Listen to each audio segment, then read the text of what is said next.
rejamiz mana 8 ta rejadan iborat.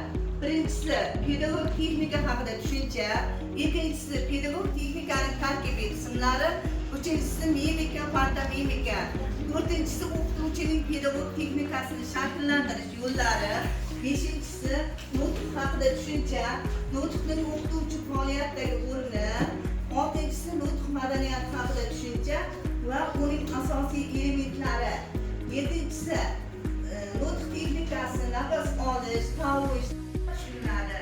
Talabalar, mana biz hozir nutq texnikasi, madaniyati, texnika haqida, pedagog texnika haqida o'rgatyapmiz. Mana texnika deganda kim nimani tushunadi? Marhamat, kim javob beradi? Marhamat.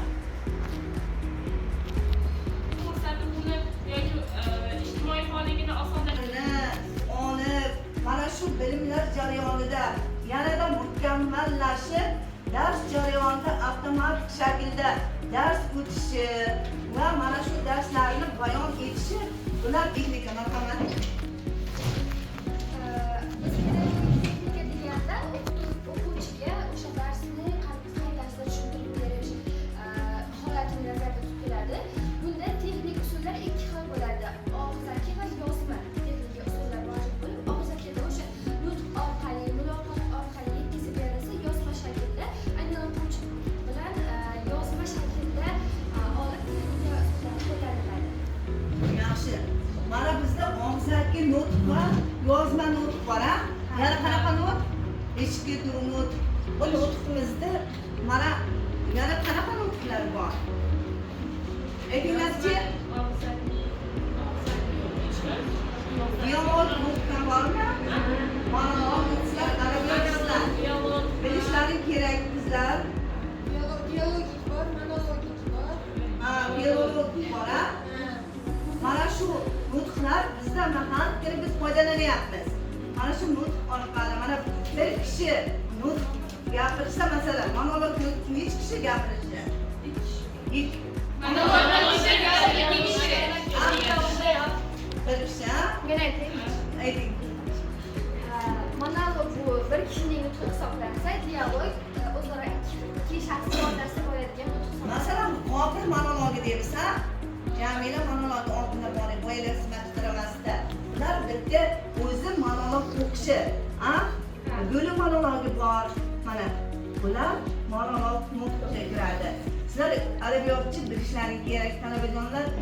Endi keyingisi esa o'qituvchilik kasbida pedagog texnika qanday shakllanadi?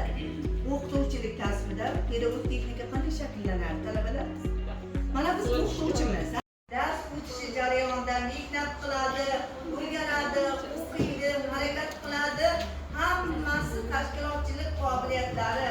Bular hammasi pedagog texnikaga aylanadi. Avtomatga o'xshab o'qituvchi keladi, doskaga yozadi, darsga o'tadi, gapiradi, har xil harakatlar qiladi. O'zini nutqi, chiroyli, yumshoq nutqlari, har xil harakatlari bilan o'quvchilarni o'ziga jalb etadi.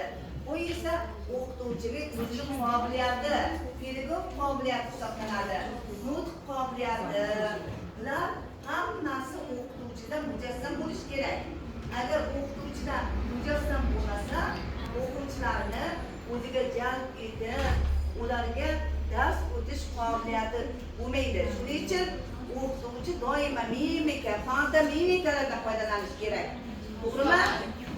Mana biz bir amaliyotlarga borganda qo'rqmasdan o'qituvchilar darsini ko'rishimiz, o'rganishimiz, qiziqishimiz, u yerdagi ko'rgazma qurollaridan qarab o'rganib, dars jarayonini mukammal o'rganib olishga harakat qilishimiz kerak. Biz yaxshi o'qituvchi bo'lish uchun doimo izlanishda, tashkilotchi bo'lishimiz, doimo o'z ustimizda ishlash, yana boshqa gazeta, kitoblardan, radio, televideniyadan, internetlardan foydalana olishimiz kerak bo'ladi, talabalar. Shundagina bizni bilimimiz, saviyamiz yanada rivojlanadi, biz mukammallashamiz. Endi esa talabalar, mana endi 5-chi nutq nima deyapmiz? Nutq deganda biz nimani tushunamiz? Nutq nimadir? Qani kim foydasini aytadi?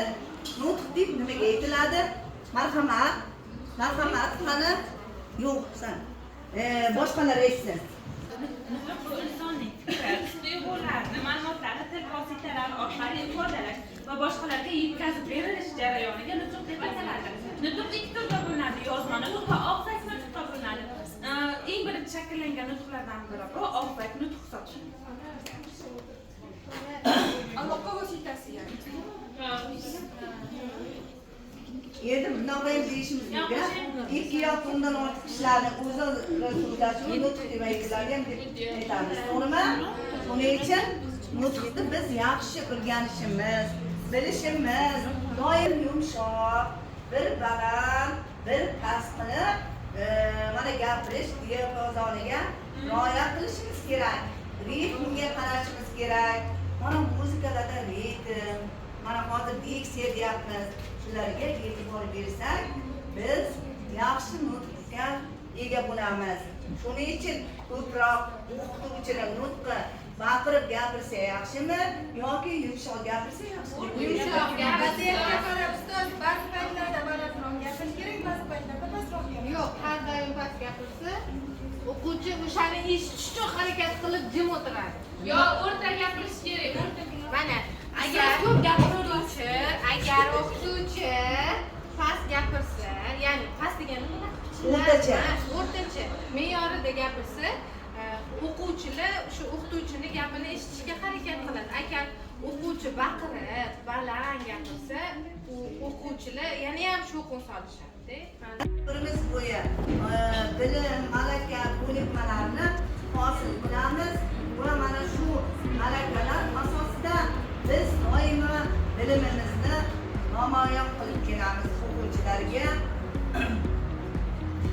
Pedagog texnikaning muhim jihatlari bu avvalo o'qituvchining mahoratini belgilovchi kasbiy ko'nikmalari hisoblanadi.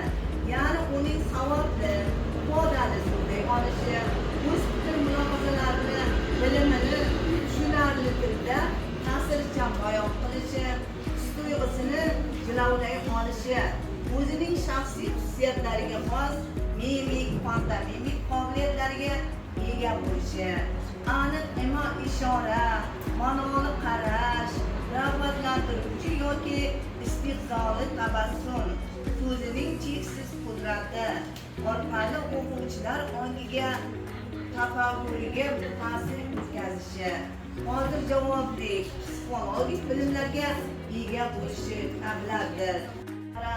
O'qituvchi ayrimlari judayam qattiq, bir ma'noli qarashida ham biz indamay ovoz chiqarmay o'tiramiz. O'qituvchini ta'siri katta. Shuning uchun bir ma'noli qarashi, imo-ishorasi, qandaydir bir so'z aytmoqchi bo'lib, mana boshini irg'ab qo'yishi, ular xatti harakatli, ular harakatlari bilan ham o'quvchilarga juda ta'sir katta bo'ladi. Shuning uchun biz artistga o'xshab o'qituvchilar doimo harakatda bo'lishimiz, mimik, pantomimik harakatlardan foydalanishimiz kerak ekan. Faqat qotib qolsak o'qituvchini ta'siri yo'q. Shuning uchun doimo qo'l, oyoq, gavda, mana pedagog texnika va uni shakllantirish metodikasi, nutq texnikasi va madaniyati degan mavzuni o'tdik. Mana bizda nutqimiz qanaqa bo'lishi, qanday shakllanishi, pedagog texnika deganda nimani biz tushundik? O'qituvchining yillar mobaynida yig'ilgan bilim ko'nikma va malakalarini shakllanishi va rivojlanishi asosida pedagog texnika hosil bo'ladi. Mana shu o'qituvchi doimo tashkilotchi bo'lishi, izlanuvchan bo'lishi, yanada ijodkor bo'lishi, dars jarayonlarida mimika, pantomimikalardan foydalanishi, innovatsion texnologiyalarni yaxshi bilishi bu o'qituvchini darsga bo'lgan va darsni sifatida o'tishga bo'lgan jarayonni yanada mukammal bo'lishiga olib keladi. Shuning uchun o'qituvchi doimo izlanib, milliy dunyoviy bilimlarga ega bo'lishi kerak ekan talabalar. Biz mana kelajakda bo'lajak o'qituvchilarmiz. Hammamiz mana shu hozirgi o'tgan dars jarayonidagi mimika, pantomimika, gavda harakatlari, oyoq, qo'l harakatlaridan, imo ishoralardan, ko'z qarashlarimiz, bulardan doimo foydalanishimiz va dars jarayonida qo'llashimiz. Bu qo'llash orqali biz darsning samaradorligini yanada oshirishimiz kerak bo'ladi. Yaxshi samaradorligini oshirish uchun biz doimo izlanib o'qib, yanada televideniyadan, radiolardan ham o'qib, o'rganib, eshitib, gazetalarda ham doimo o'qisak, kitoblardan o'qisak, biz kelajakda yetuk, zamonaviy kadr bo'lib yetishamiz. Hurmatli talabalar, mana bugungi darsimiz nihoyasiga yetdi. Mana e'tiborlaring uchun rahmat.